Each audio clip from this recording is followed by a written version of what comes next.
സാധാരണക്കാരനെ ചേർത്ത് നിർത്തി അവന്റെ സങ്കടങ്ങൾ മാറ്റി അവന്റെ കണ്ണീരൊപ്പി അവന്റെ ജീവിത നിലവാരം ഉയർത്തുന്നതായിരിക്കണം രാഷ്ട്രീയ പ്രവർത്തനവും ഭരണവും. ആ തലത്തിലേക്ക് നമ്മുടെ രാഷ്ട്രീയ പ്രവർത്തനത്തെയും ഭരണത്തെയും നമുക്ക് കൈപിടിച്ചു കൊണ്ടുപോകണം. ഞാനിന്ന് രാവിലെ ഒരു 50ഓളം വിഷയങ്ങൾ എൻ്റെ മുമ്പിൽ വന്ന് ഞങ്ങൾ എല്ലാവരും ഇരുന്ന് കേൾക്കുകയാണ്.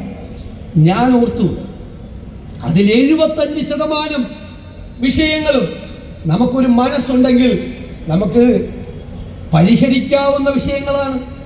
പക്ഷെ മനസ്സില്ല. നമ്മൾ ഒരു പുതുയുഗത്തിന് തുടക്കം കുറിക്കാം. നമ്മുടെ സംസ്ഥാനത്തിനൊരു സമഗ്രമായ മാറ്റമുണ്ടാക്കാം ഉള്ള വലിയ ഒരു പോരാട്ടത്തിന്റെ നടുവിലാണ്. ഒരു ദശകകാലം നീണ്ടുനിന്ന ഈ ദുർഭരണത്തിന് അന്ത്യം കുറിച്ച് നമ്മുടെ കേരളത്തെ ഇന്ത്യയിലെ ഒന്നാമത്തെ സംസ്ഥാനമാക്കി മാറ്റാൻ ഒരു പുതുയുഗ പിറവിക്ക് തിരശീല ഉയർത്തിക്കൊണ്ടാണ് ഈ യാത്ര മുന്നോട്ട് നീങ്ങുന്നത്. നമ്മളിപ്പോൾ വെറും പ്രതിപക്ഷം മാത്രമല്ല, നമ്മൾ ജനങ്ങൾ ആഗ്രഹിക്കുന്ന അധികാരത്തിലേക്ക് വരാൻ ജനങ്ങൾ ആഗ്രഹിക്കുന്ന ഒരു മുന്നണിയാണ്. നമ്മൾ സർക്കാരിനെതിരായി രൂക്ഷമായ വിമർശനങ്ങൾ ഉന്നയിച്ചു.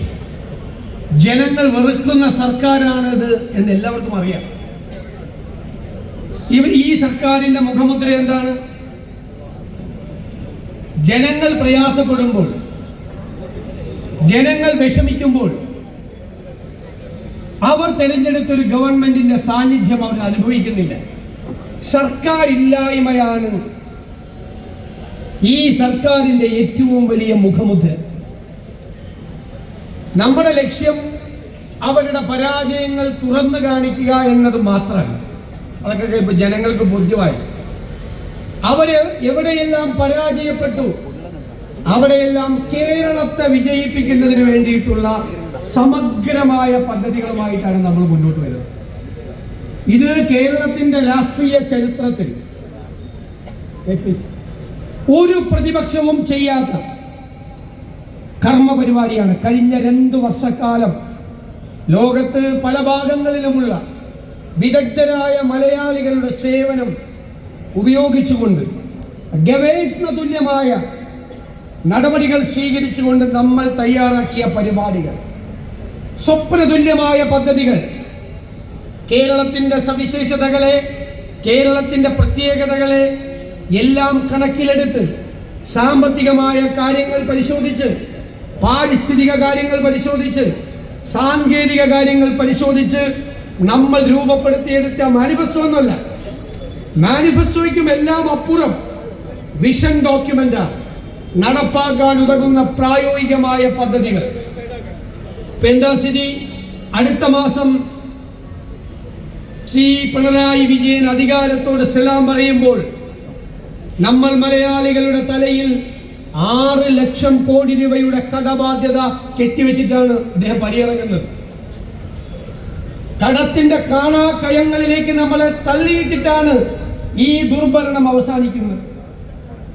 അവിടെ നിന്ന് കേരളത്തെ ഉയർത്തണം. നമുക്ക് സമ്പദ് വ്യവസ്ഥ മെച്ചപ്പെടുത്താനുള്ള, കേരളത്തിന് ഊർജം പകരുന്ന പദ്ധതികൾ, നമ്മുടെ ഇക്കോണമിയെ, നമ്മുടെ സമ്പദ് വ്യവസ്ഥയെ സൂട്ടപ്പ് ചെയ്യാൻ ഉതകുന്ന പദ്ധതികൾ നമ്മുടെ കയ്യിൽ. ആ പരിപാടികളുണ്ട്, ആ പദ്ധതികളുണ്ട്.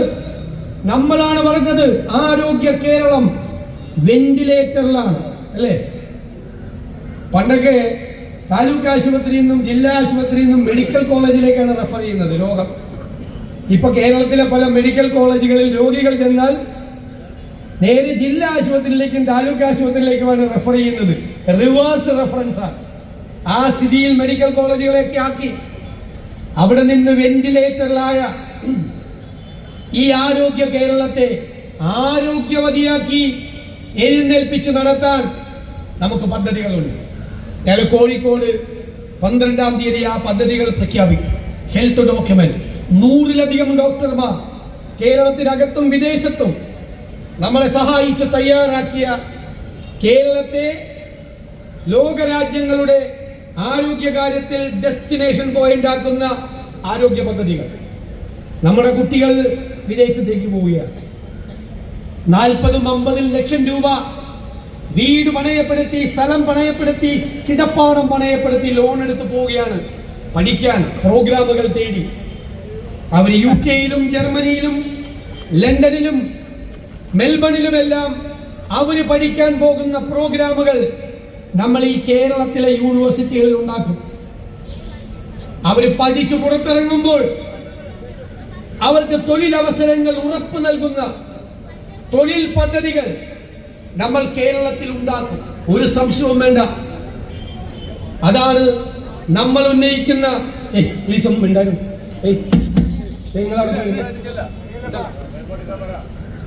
ആ പദ്ധതികൾ, തൊഴിൽ ഉറപ്പ് നൽകുന്ന പദ്ധതികൾ.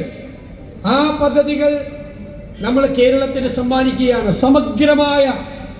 സമഗ്രമായ തൊഴിൽ പദ്ധതികൾ. നമ്മുടെ കുട്ടികളെ നമുക്ക് വേണം, നമ്മുടെ കൂടെ നിൽക്കണം, നമ്മളോട് ചേർന്ന് നിൽക്കണം. അവരാണ് നമ്മുടെ സ്വത്തുക്കൾ.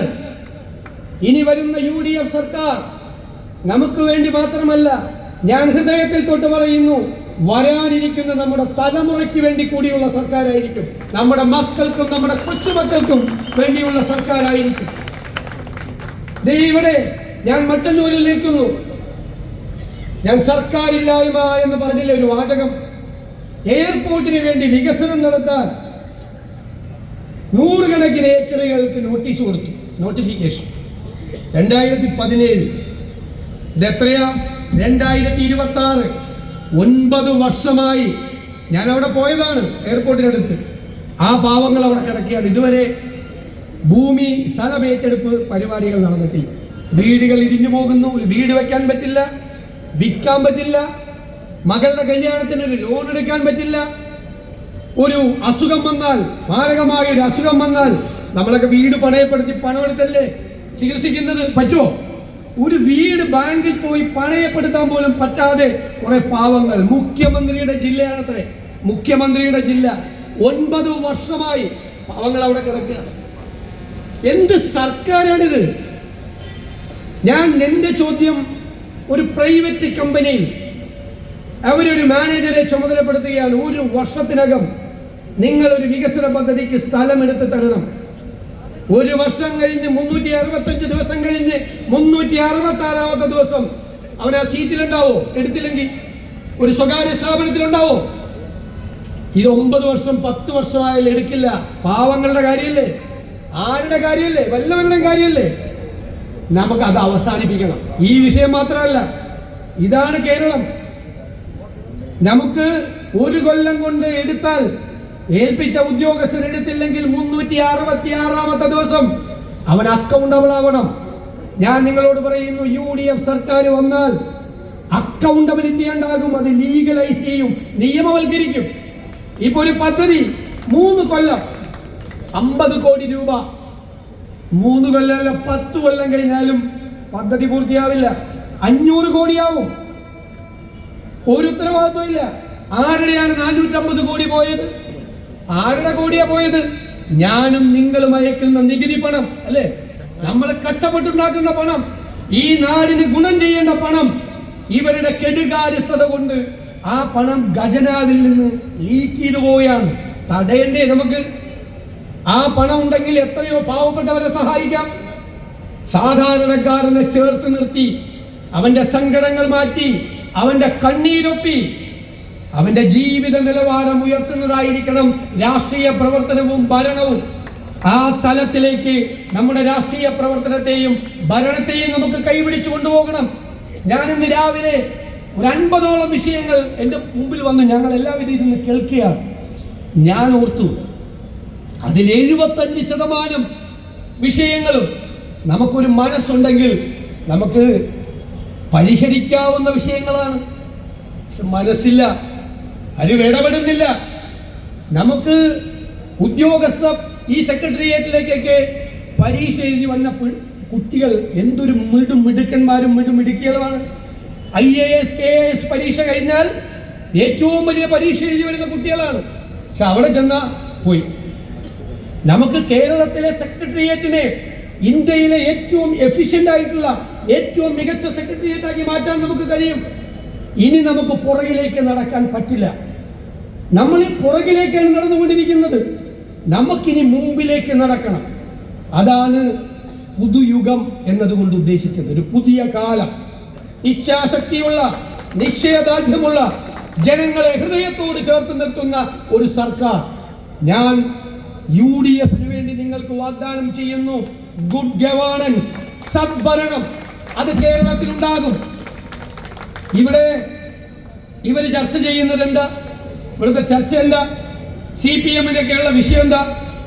ഞാൻ പയ്യന്നൂരിൽ ചെന്നപ്പോ അത്ഭുതപ്പെട്ടുപോയി. രക്തസാക്ഷിയുടെ ഫണ്ട് അടിച്ചു മാറ്റിയ പാർട്ടി വേറെ ഒരു പൈസ അടിച്ചു മാറ്റാൻ കിട്ടിയില്ല. അയ്യപ്പന്റെ സ്വർണ്ണം അടിച്ചു മാറ്റിയവർക്ക് പിന്നെയാണ് രക്തസാക്ഷിയുടെ ഫണ്ട്. എന്നിട്ട് അത് പറഞ്ഞ ആളെ അയാൾക്കെതിരായി നടപടിയെടുത്തു. അതാ ഇതിനേക്കാൾ വലിയ അത്ഭുതം. അയ്യപ്പന്റെ സ്വർണം അടിച്ചു മാറ്റി ജയിലിൽ കിടക്കുന്ന 3 നേതാക്കന്മാർക്കെതിരായി അച്ചടക്ക നടപടിയില്ല. ഇവിടെ രക്തസാക്ഷി ഫണ്ട് അടിച്ചു മാറ്റിയ അത് പറഞ്ഞ ആൾക്കെതിരായി നടപടി. എന്തൊരു വൈരുദ്ധ്യമാണ്! ഇതാണ് വൈരുദ്ധ്യാത്മക ഭൗതികവാദം എന്ന് പറഞ്ഞിട്ട് മനസ്സിലായി. സാധാരണ ഗോവിന്ദൻ മാഷ് പറഞ്ഞാൽ മനസ്സിലാവില്ല. ഇതാണ് വൈരുദ്ധ്യാത്മക ഭൗതികം. അഴിമതി നടത്തിയവനെതിരെ നടപടിയില്ല, സ്വർണം കട്ടവനെതിരായി നടപടിയില്ല, അഴിമതി ചൂണ്ടിക്കാണിക്കും. ഇപ്പൊ രക്തസാക്ഷിയെ കിട്ടുക എന്ന് പറഞ്ഞാൽ CPM-ന് ലോട്ടറി അടിക്കുന്നതല്ലേ? ലോട്ടറി അടിച്ചൊരു സന്തോഷമില്ല. അതുപോലെയാണ് ഒരുത്തൻ രക്തസാക്ഷിയെ, പിന്നെ അവന്റെ പേരിൽ പിരിക്കാമല്ലോ, പിരിച്ച് വീട്ടിൽ കൊണ്ടുപോകാമല്ലോ.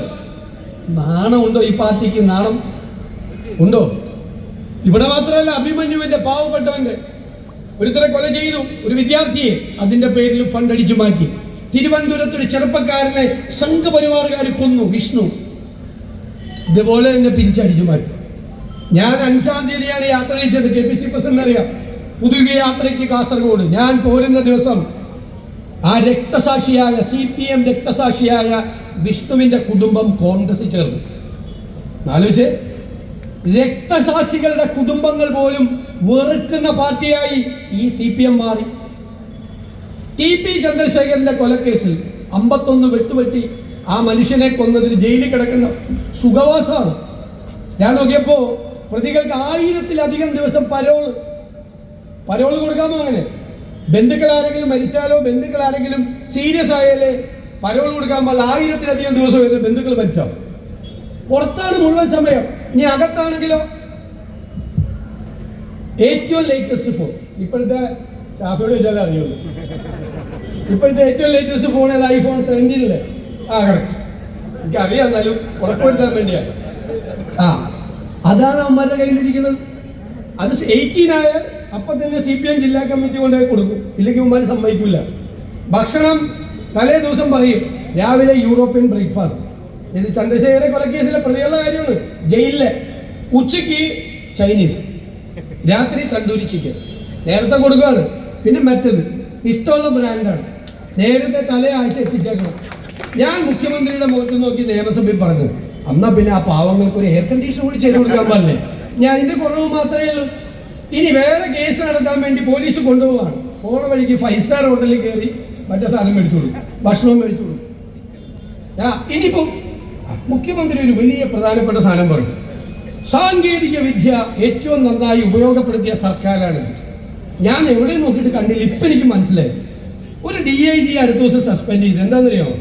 പരോള് കിട്ടാൻ വേണ്ടി ഈ ജയിലിൽ കിടക്കുന്ന പ്രതികൾ ഗൂഗിൾ പേയിലാക്കി കൈക്കൂലി അയച്ചു കൊടുത്തു. അതാണ് സാങ്കേതിക വിദ്യ. ഈ സർക്കാർ കണ്ടുപിടിച്ച സാങ്കേതിക വിദ്യ കൈക്കൂലി ഗൂഗിൾ പേയിലും അയക്കാം എന്നാണ് സാങ്കേതിക വിദ്യ. എന്നിട്ട് അയാൾ ജയിലിൽ കിടക്കുന്നവന്റെ കയ്യിൽ എവിടെയാണ് 1 ലക്ഷം 2 ലക്ഷം ഒക്കെ കിട്ടുന്നത്?